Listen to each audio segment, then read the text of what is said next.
Rev up your engines!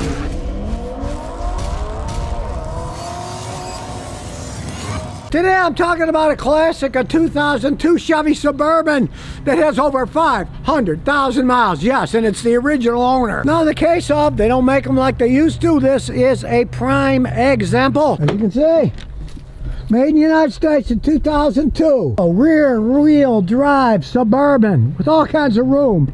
They're gigantic. Hello in there. You can see it's a landman here. You got his jumper set up too.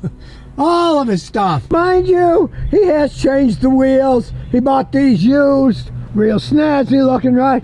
Now the rest of the vehicle, okay, not so snazzy.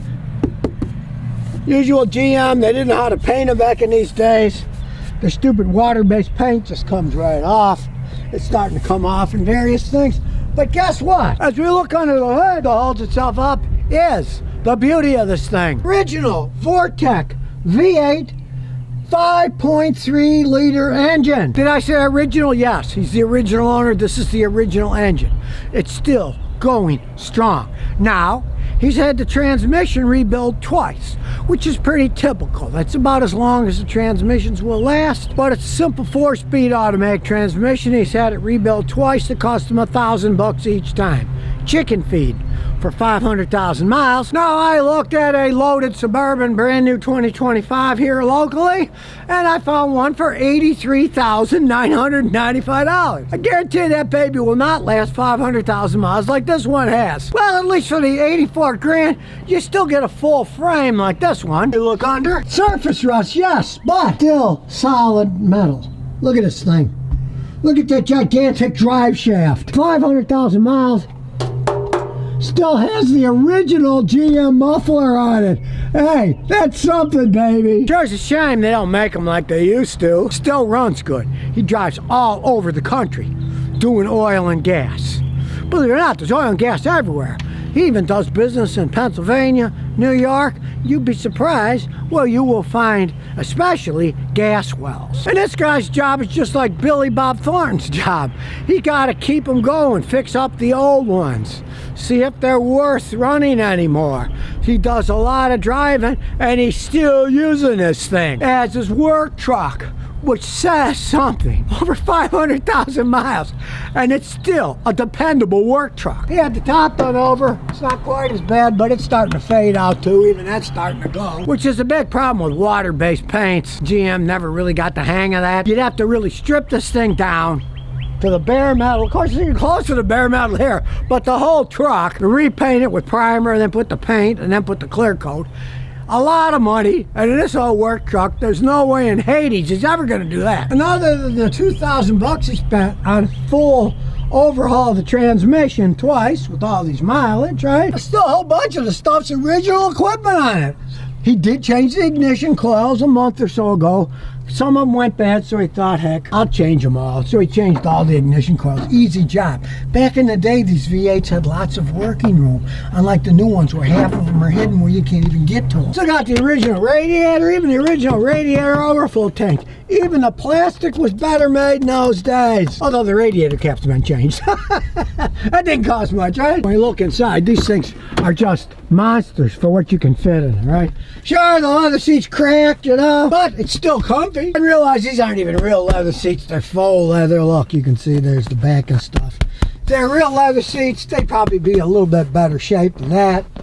All the years of landmen going around these things, they're going to take its toll.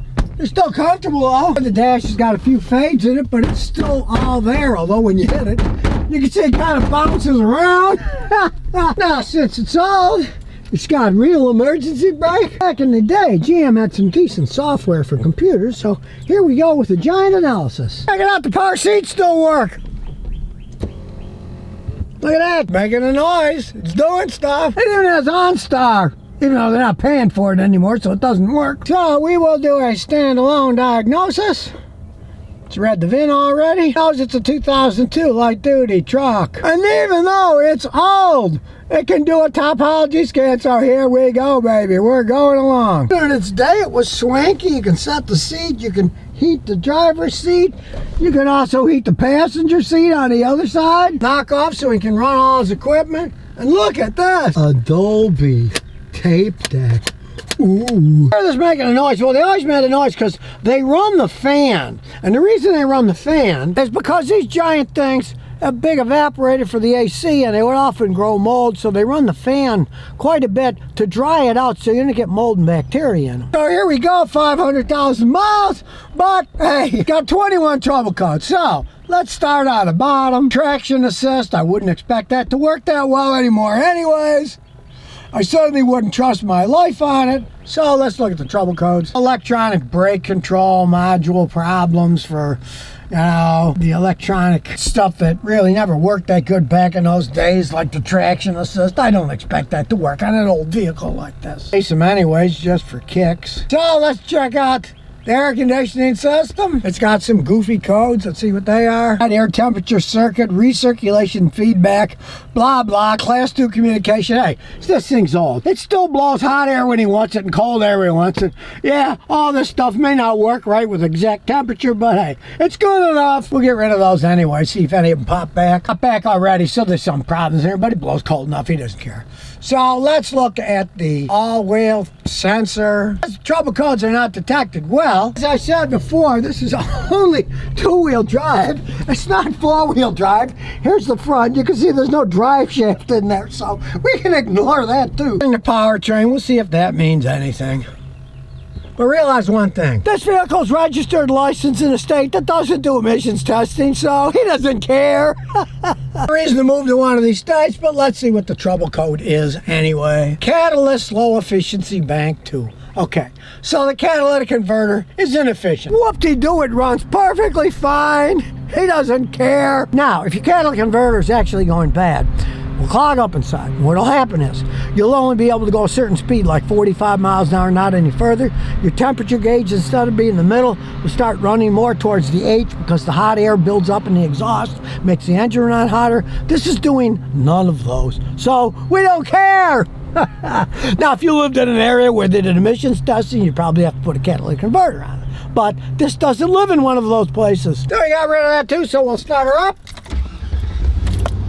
And we'll start analyzing data. We'll go back to the powertrain and we'll go to live data. We won't go to automatic transfer case because it doesn't have one. It's 2-wheel drive. We'll look at engine live data. Black's good, red is bad. And you can see the fuel trim, look, 0 - 1. It's only off a tiny amount. Look as old as this thing is. Here it's kind of faded, but there it is. 13,604 miles. Fuel trim is almost perfect. Well, GM, why can't you continue to make vehicles like this? You used to make them good. Look at the short-term fuel trim average. 0. Long-term, 0. The average is 0. It's running perfectly. This is insane for a vehicle with 500,000 miles on it. The more stuff, the average fuel injection system, that's working good. Gas airflow sensor's working good. Well, the computer says it's in excellent shape, so let's take it for a drive. And look, there's still some leather left on the giant steering wheel. So here we go. That was the doors locking that. First thing I noticed, this old V8 is idling smooth as can be. Power steering still works. We go over the giant bump. It's a tall vehicle, not too bouncy. The only real noise is the keychain because he's got a lot of keys whacking there.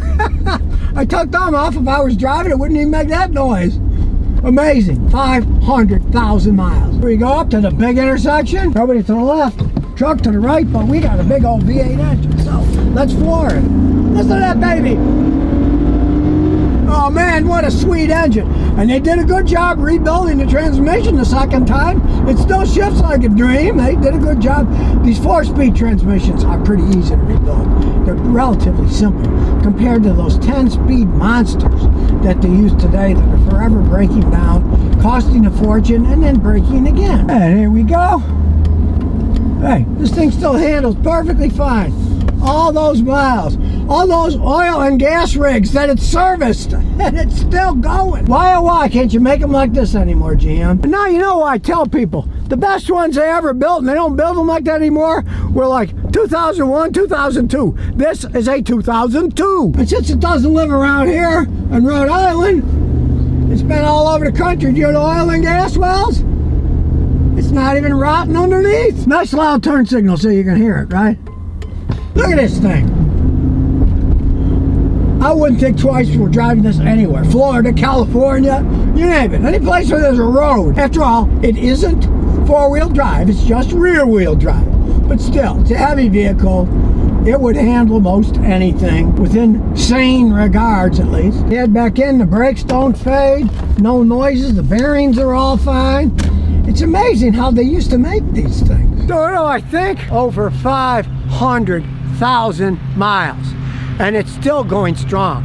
Zero fuel trim, short-term and long-term on average. GM, what went wrong? Why don't you make vehicles like this? Sure, it was 23 years ago that this thing was built in the United States, right? But what happened, GM? What happened? If you kept making vehicles like this, you would still rule the roost. Things that last and last and last, not engines like the hundreds of thousands of V8s that they're having to recall now, because they can't even make V8 engines right anymore. Hey, get back to your roots. And this thing, hey, it's got a lot of life left in it, baby. They just don't make them like they used to, unfortunately. And of course, they cost so much now, it just makes your head spin. The only thing that I gotta say between this and the brand new one is, at least the brand new ones still have body on a solid frame. So at least you're getting a real truck with a real frame. Gets in wrecks and stuff, you can always fix it because the frame's separate from the body. And this one, hey, amazing. 515,000 miles, it still runs like that. So if you never want to miss another one of my new car repair videos, remember to ring that bell.